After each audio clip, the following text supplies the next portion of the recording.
Ce matin, une cinquantaine de manifestants étaient mobilisés devant la préfecture de Montpellier. De Natura Loupian aux gardiens de la Gardiole, les membres de la coordination régionale interassociative étaient présents.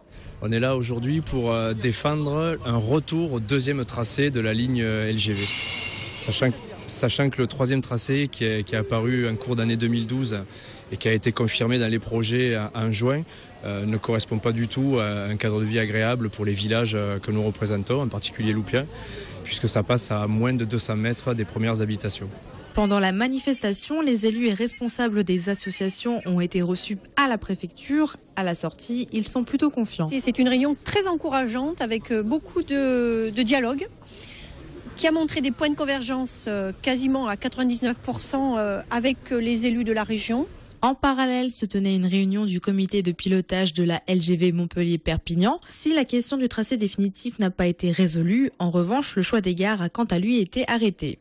Cette décision consiste à dire, entre Montpellier et Perpignan, il y aura deux gares. Une dans l'agglomération de Béziers, une dans l'agglomération de Narbonne. Accord total. Autre consensus, celui de la mixité ou transport de fret et de voyageurs sur la même ligne entre Sète et Nîmes.